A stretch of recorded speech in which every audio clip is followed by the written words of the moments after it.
সকলকে সুপ্রভাত জানিয়ে আমার নতুন একটা ভিডিও আমি শুরু করছি। দেখতেই পাচ্ছেন আকাশে এখনও ঠিকমতো আলো ফোটেনি।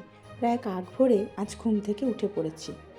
এই বছর পুজোর ছুটিতে ভেবেছিলাম বাড়ির সবাই মিলে বেড়াতে যাব, আর সেই অনুযায়ী আজ আমাদের যাওয়ার দিন। এই ওঠ, ওঠো ওঠো ওঠো। এই ভিডিওটা যদিও অনেক দিন আগের, আমার আপলোড করা হয়নি নিজের কাজের চাপে, তবু এই দিন খুব ভোরবেলা, বলতে পারেন একেবারে রাত থাকতে আমরা রেডি হয়ে গিয়েছিলাম। আমাদের উবের এসে গেছে, তো একটা উবেরে আমাদের ধরবে না, 7 জন তো, ছোট গাড়ি, আমরা 2টো উবের বুক করেছিলাম ওই দিন। আর বেরোনোর আগের মুহূর্তে প্রচণ্ড বৃষ্টি, এত বৃষ্টি হচ্ছে ভাবছি কি করে বেরোবো, কিন্তু যাই হোক বেরোনোর আগে বৃষ্টিটা কমে গেল আর আমরাও টাইম মতো বেরিয়ে পড়তে পারলাম। দেখতে পাচ্ছেন গাড়ির কাঁচে জল, একটু আগেই খুব বৃষ্টি হচ্ছিল। যাই হোক অল্প আলো ফোটার সঙ্গে সঙ্গে আমরা হাওড়া পৌঁছে গেছি।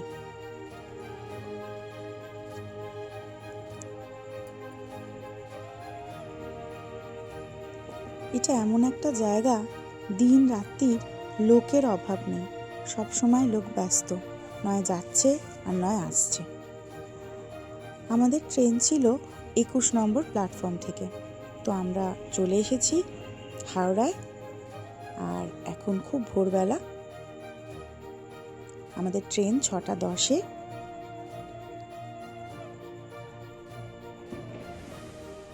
দেখতেই পাচ্ছেন হাওড়া পুরী বন্দে ভারত এক্সপ্রেস এসে গেছে ট্রেন।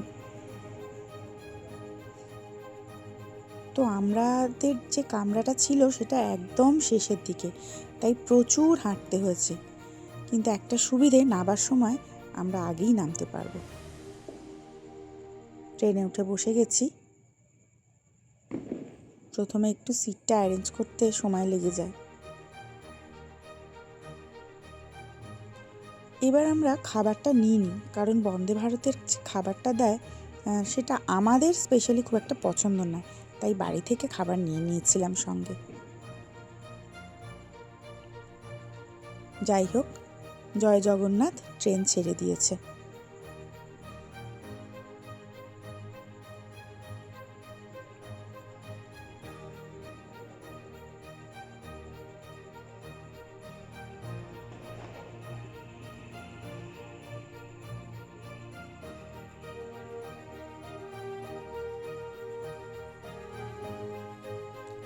খাবার না নিলেও জলটা কমপ্লিমেন্টারি, ওনারা সবসময় দেন, আর নিউজ পেপার।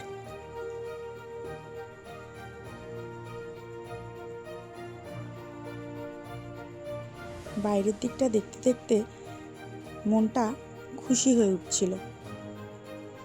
সঙ্গে লিকার চাও ছিল আর বিস্কুট, সেটা খেয়ে ওদের দেওয়া খবরের কাগজ পড়তে পড়তে একটু ঘুমিয়ে পড়েছিলাম। খুব তাড়াতাড়ি কোলাঘাটও পৌঁছে গেছি। এখন এবছর এত বেশি বৃষ্টি হয়েছে যে কটা নদী পেরোবো এরকম জল ভর্তি দেখতে পারবো। সকালে ব্রেকফাস্টের জন্য বাড়ি থেকে চিকেন স্যান্ডউইচ বানিয়ে নিয়ে এসেছিলাম।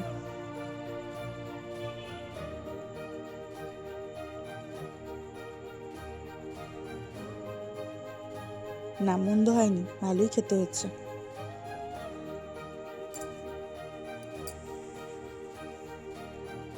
আমরা যখন ব্রেকফাস্ট করছি, ট্রেনের অন্যরাও সবাই ব্রেকফাস্ট করছেন, যারা এখান থেকে অর্ডার দিয়েছেন। আমরা এখানে অর্ডার করিনি।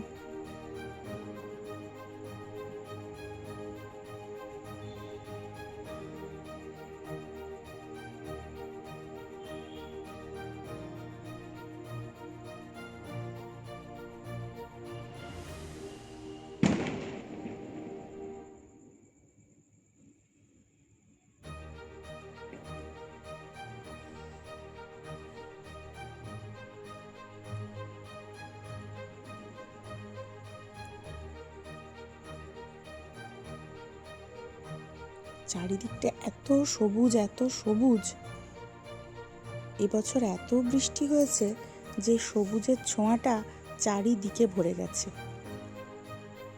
সব চকচক করছে।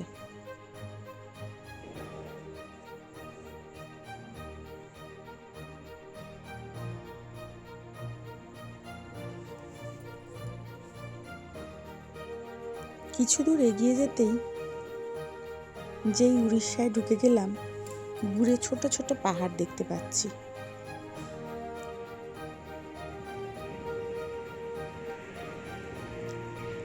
কি সুন্দর লাগছে দেখো। যাই হোক, এবার আমরা দুপুরের খাওয়াটাও সেরে নিই। আমরা বাড়ি থেকে লুচি আলু চচ্চড়ি নিয়ে এসেছিলাম। আবার একটা নদী,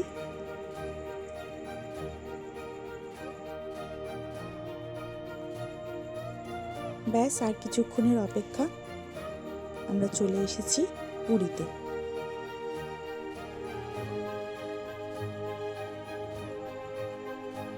বাঙালির খুব প্রিয় জায়গা পুরী, তাই সারা বছর পুরীতে ট্যুরিস্টের কোনো অভাব হয় না।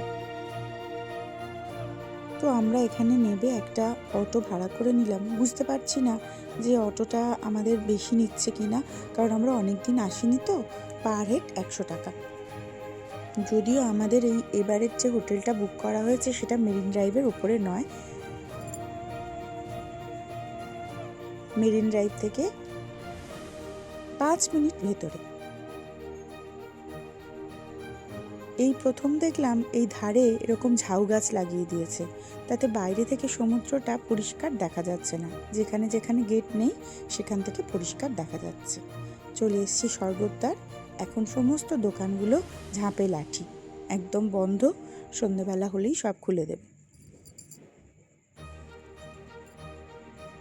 দিনের বেলা প্রচণ্ড রোদ।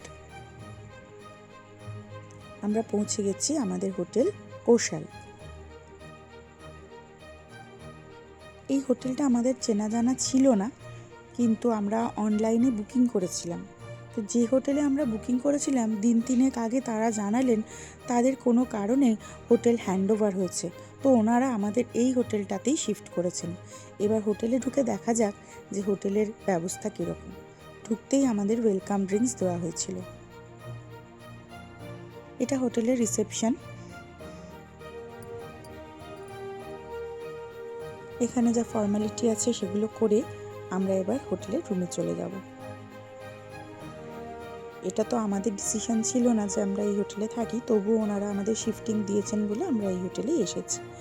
কিন্তু দেখা যাচ্ছে যে হোটেলটা খারাপ নয়, যথেষ্ট ভালো এবং যথেষ্ট বড় একটা হোটেল, এবং সবচেয়ে বড় কথা প্রচণ্ড পরিষ্কার। এই আমাদের রুম। প্রথমে রুমটা আপনাদের দেখিয়ে দিই, কারণ এরপর তো মালপত্র সব ভরে যাবে। এটা একটা ট্রিপল বেডরুম। এটাতে একটা ডাবল বেড রয়েছে আর একটা সিঙ্গেল বেড রয়েছে। এসি, তার সাথে তো রয়েছে যেগুলো থাকে টিভি, ইলেকট্রিক কেটেল, এবং এনারা 2টো জলের বোতল দিয়েছেন কমপ্লিমেন্টারি, তার সঙ্গে চা কফি সবই রয়েছে। একটা ছোট ফ্রিজও রয়েছে, আর একটা কাবার্ড রয়েছে জামা কাপড় রাখার মতো, যথেষ্ট বড়, স্পেসিয়াস। আসুন বাথরুমটাও দেখা যাক কি আছে। বেসিন, কোমোড, গিজারও আছে, টাওয়েল দেওয়া রয়েছে, যা যা থাকে আর কি। মোটের ওপর আমরা যা চেয়েছিলাম, আমাদের যা ক্রাইটেরিয়া ছিল, সবটাই আমরা এই হোটেলে এসে পেয়ে গেছি। সুতরাং হোটেল নিয়ে আমাদের আপাতত কোনো কমপ্লেন নেই। আপাতত কেন বললাম সেটা পরে আপনাদের বলবো।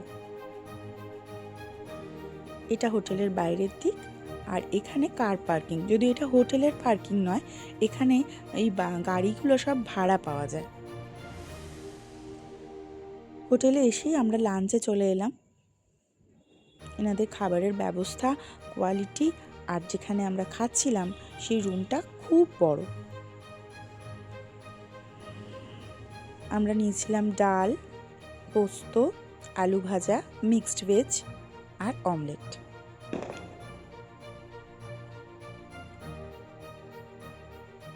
খাওয়া দাওয়ার টেস্ট যথেষ্ট ভালো। এই হলো হোটেলের লনটা, বিরাট বড়।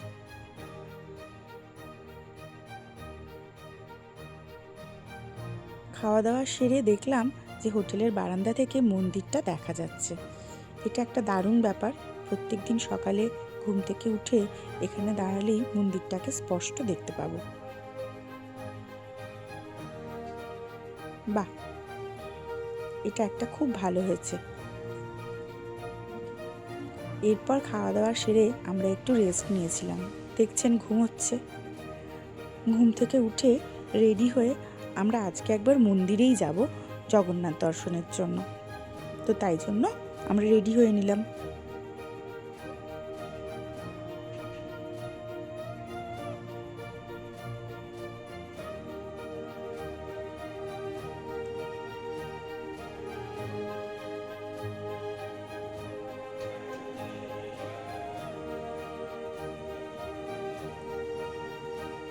এই আমাদের হোটেল, আর এখন আমরা বেরোবো।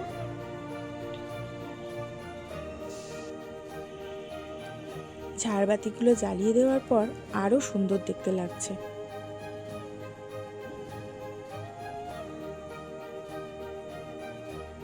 হোটেল থেকে বেরিয়ে একটু হেঁটেই অটোয় উঠলাম। রাস্তা আগের চেয়ে অনেক পরিষ্কার হয়ে গেছে।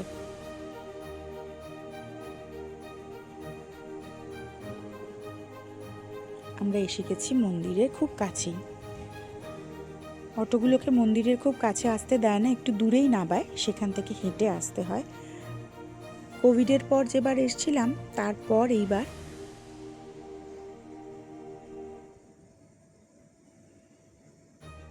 অপূর্ব লাগছে।